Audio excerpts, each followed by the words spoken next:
Hello dear students, welcome back to my channel BK Munnalal. आज मैं आपको रिपोर्टिंग के अंतर्गत एक्सक्लेमेटरी सेंटेंसेस डिस्कस करने जा रहा हूं।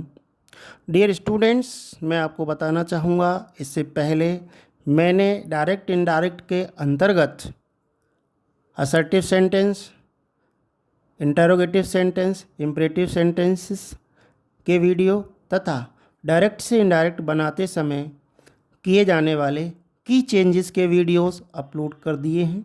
इनके लिंक मैं वीडियो के अंत में डिस्क्रिप्शन बॉक्स में दे दूंगा, या आप चैनल पर प्लेलिस्ट में जाकर उनको देख सकते हैं। क्योंकि की चेंजेस के वीडियोस जनरल रूल्स के अंतर्गत जो मैंने दिए हैं उनको देखना अति आवश्यक है। यदि आप डायरेक्ट से इनडायरेक्ट बनाने के जनरल रूल्स से परिचित नहीं हैं तो आप डायरेक्ट इनडायरेक्ट बहुत अच्छे से नहीं बना पाएंगे। इसलिए प्लीज़ जनरल रूल्स के वीडियोस आप अवश्य देख लें, जिससे कि आप डायरेक्ट से इनडायरेक्ट बहुत आसानी से बना सकें। तो आइए शुरू करते हैं। इनडायरेक्ट ऑफ एक्सक्लेमेटरी सेंटेंसेस, विस्मयबोधक वाक्य। दोस्तों, विस्मयबोधक वाक्य को देखकर भी पहचाना जा सकता है। उसके अंत में एक विस्मयबोधक चिन्ह दिया होता है और कुछ ऐसे शब्द होते हैं जिनसे उसको हम आसानी से पहचान सकते हैं। तो सामान्य नियमों के अनुसार सैड या सैड टू को सबसे पहले बदला जाता है।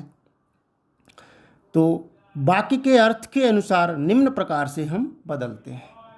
अगर इनडायरेक्ट वाक्य में हुर्रा दिया है जो कि हर्ष का प्रतीक है तो एक्सक्लेम्ड विद जॉय लिखा जाएगा, और ओ एला सा ओ डियर ये दुख के सूचक हैं तो एक्सक्लेम्ड विद सोरो लिखा जाएगा। और यदि my god god good gracious good heavens my goodness ये आश्चर्य को व्यक्त करते हैं तो सैड या सैड टू को एक्सक्लेम्ड विद सरप्राइज में लिखा जाएगा। ब्रावो बहावाई शाबाशी के लिए आता है तो एक्सक्लेम्ड विद अप्लॉज या जॉय लिखा जाएगा। इसी तरह से कन्फाउंड यू फॉर गुडनेस से लिखा है, ये एंगर को प्रकट करता है तो क्रोध इसका अर्थ होता है एक्साइटमेंट, एक्सक्लेम्ड विद सोरो लिखा जाएगा। उफ स्टफ बॉस टट टट टुस लिखा है तो ये तिरस्कार या घृणा को प्रकट करते हैं तो एक्सक्लेम्ड विथ कंटेम्प्ट या हेट लिखेंगे। इन्वर्टेड कामास को हटाकर दैट का प्रयोग करते हैं। विस्मयबोधक शब्दों को हटा दिया जाता है। एक्सक्लेमेटरी सेंटेंस को असर्टिव सेंटेंस में बदलते हुए टेंस चेंज करते हैं।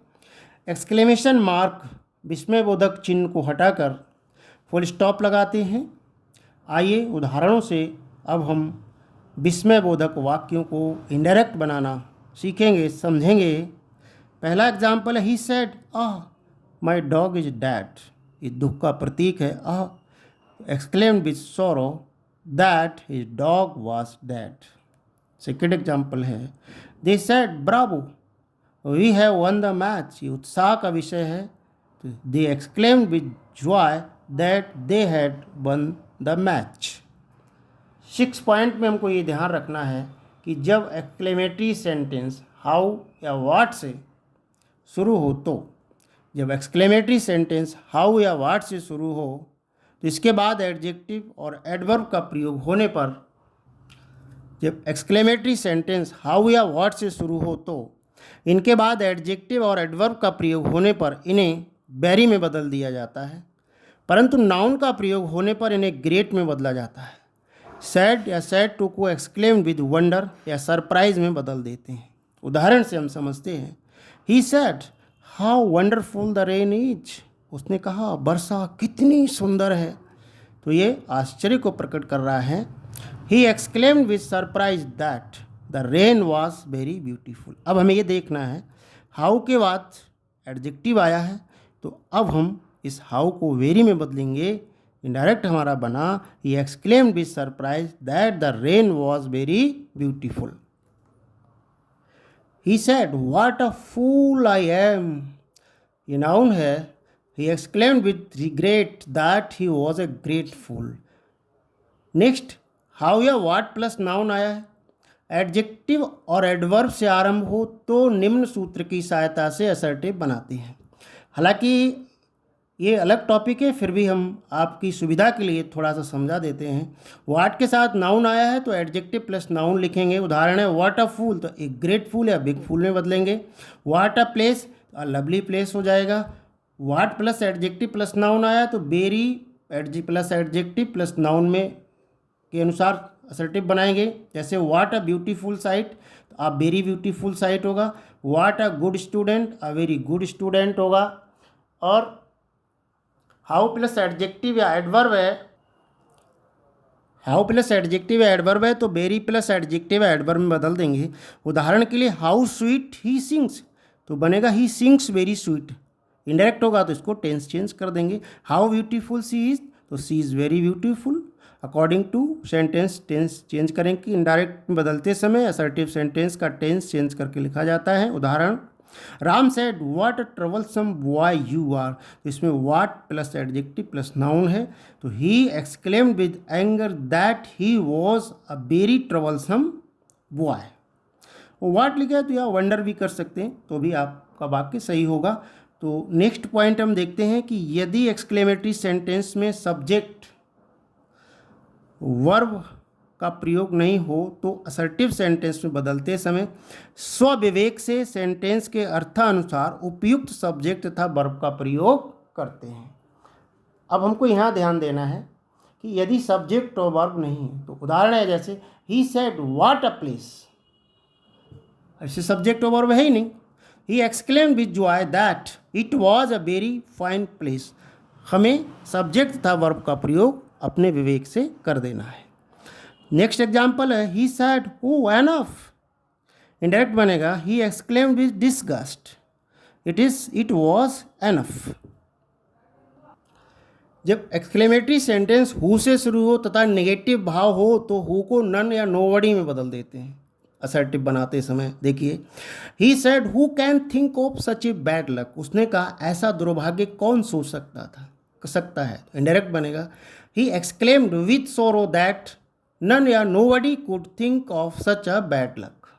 नेक्स्ट है यदि किसी वाक्य में गॉड नोज या हेवंस नोज हो तो एक्सक्लेम्ड विद न लिखकर called upon god to witness लिखा जाता है। उदाहरण है he said god knows I am innocent, indirect बनेगा he called upon god to witness that he was innocent. यदि exclamatory sentence how plus adjective plus of से शुरू हो तो निम्न प्रकार इंडायरेक्ट बनाते हैं। He said how kind of you to help me, inverted comma closed. देखिए इंडायरेक्ट बनेगा ही exclaim with wonder that he was kind enough to help him, इसमें हमने एनफ का प्रयोग किया हुआ है। सेकेंड है Hina said how clever of him to cheat her, indirect बनेगा Hina exclaim with wonder that he was clever enough to cheat her. यहाँ पर हमें ये ध्यान देना होगा कि जो हमारा एडजेक्टिव आया है उसके बाद हमने एडवर्ब एनफ का प्रयोग करके इस वाक्य को इनडायरेक्ट में बदला है। नेक्स्ट 13 पॉइंट में हम ये ध्यान देना है यदि exclamatory sentence would that O that oh that से आरंभ है तो इसे विश का बोध होता है, अर्थात विश में हमको बदलना है सैड टू को। इनडायरेक्ट बनाते समय सैड या सैड टू को विश में बदलते हैं तथा उक्त शब्द को हटा देते हैं।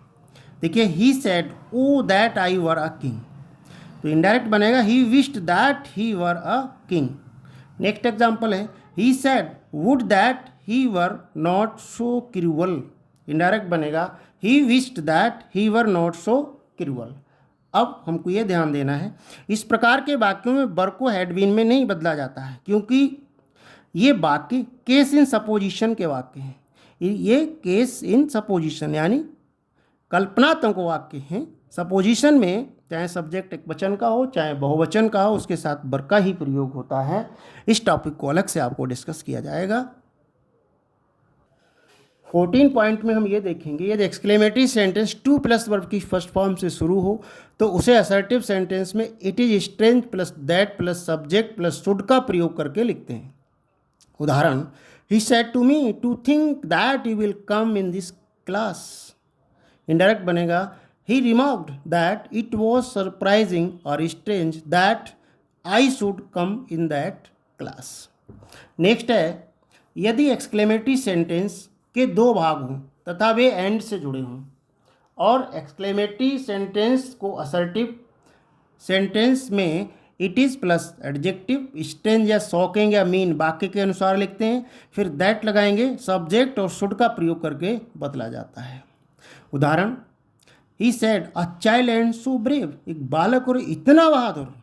तो हमें कैसे लिखना होगा, he remarked that it was strange that a child should be so brave. आशा है डियर स्टूडेंट्स ये वीडियो आपको पसंद आया होगा। पसंद आया हो तो इसे लाइक करिएगा, शेयर कीजिएगा, और यदि अभी तक आप मेरे चैनल पर नए हों तो प्लीज़ चैनल को सब्सक्राइब अवश्य कर लें, जिससे आप मेरे आने वाले हर वीडियो का लाभ ले सकें और अपनी तैयारी बहुत अच्छी से कर सकें। ये आपका अपना चैनल है जो आपकी समस्या को समझता है, नोट्स के साथ आपको समझाता है। आशा है आपको पसंद आएगा हर वीडियो। फिर मिलते हैं नेक्स्ट वीडियो में।